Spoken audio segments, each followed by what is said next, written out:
Hey vape fans, welcome to another Mount Baker Vapor product spotlight. Today we're going to be going over the House of Hybrids Kabuki 510, the Mount Baker Vapor Edition. So let's go ahead and see what you're going to get when you open your vape mail. So it's going to come in this hard plastic case. You're just going to unscrew the top, and then right away you're going to be able to see the Kabuki itself and then the 2 Allen wrenches it comes with. So first thing you're going to want to do is, instead of unscrewing this from the base, if you just hold it, you can snap it off. It's just held on by a little bit of glue on the bottom there. But the nice thing about this is now you have a nice little addy stand for this or any of your other atomizers or tanks. So inside, you're going to get the 2 Allen wrenches, as I mentioned before. Those just pop right out. And we'll see what those do here in a bit. And then the tank itself, and you can just unscrew it right off of that stand. So the smaller of these 2 Allen wrenches is going to be for the adjustable 510, which just adjusts this right to get it more flush or shorter, and left to get it a little taller.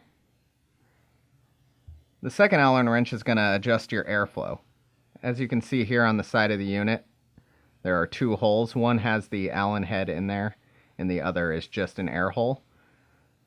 So this is going to allow you to open up or close up the airflow in a giant range of airflow. So if you like a little more than what you would normally get on a Nautilus on its smallest hole, you can open it up just a tad more, or you can close it up just a tad more. It's going to give you a lot wider range of airflow preference. The other thing this Allen wrench is going to be good for is the first time you open the tank, it's going to be very difficult. So you can use it, put it into that Allen hole, and you can use it to get leverage to open the top of the tank. This is important because that airflow hole can be a little sharp. After you fill it and lubricate the O-rings, it's going to be a lot easier the next time around.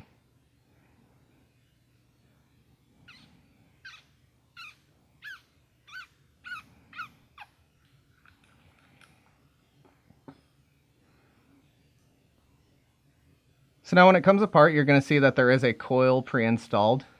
And as you can see, it's a Nautilus BVC coil.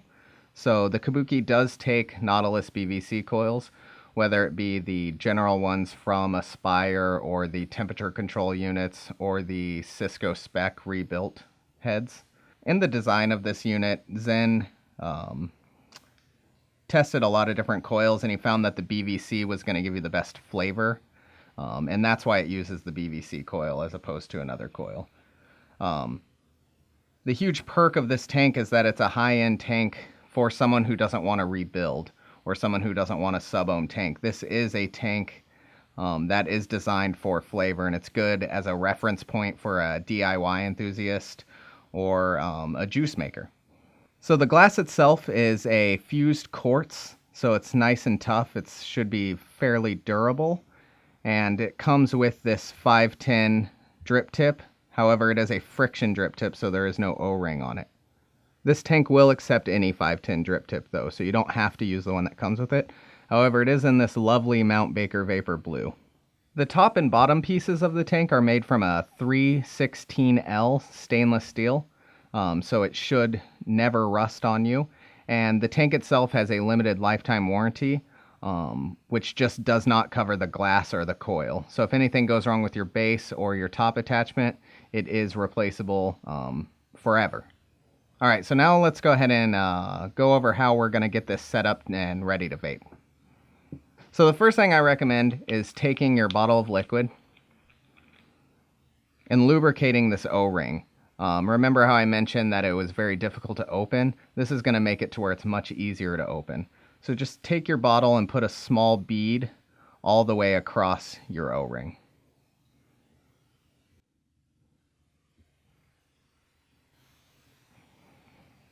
Now that that's there, I like to prime the coil before I fill the tank. So I'm just going to drop a few drops of liquid into the top and just rotate it as it soaks in. And this is just going to make it to where you can vape a little sooner than if you were to just drop a dry coil into the unit. So as we let that soak in, now we can fill the top part of the tank. So you see the center stem there. What you're going to want to do is fill all the way up to the top of that stem. And just make sure that you are avoiding going down the center, just like in any other tank, or else you might get some liquid in your mouth.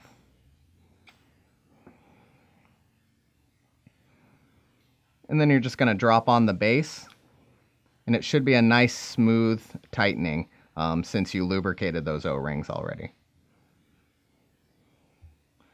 Now, even though we primed the coil, you're probably going to want to let it sit for a minute or two just to make sure that it's soaked all the way in and you're not going to get any dry hits. You can put that drip tip right back in. It just presses right in. So that's really all there is to it. So now you would just screw it onto your device and you're ready to vape. If you're interested in learning how to change the coil, it's very similar to the Nautilus, so you can check out that video here. When installing the coil, one thing you want to keep in mind is to make sure that it's very tight on the base. That's going to make sure that when you thread it into that center post and then de-thread it to either fill your tank or change the coil will come out with the base rather than stay in the stem. If you have any questions regarding the Kabuki tank, go ahead and leave them in the comments section below and we'd be happy to answer them. And if you like the video, make sure to subscribe. See you next time.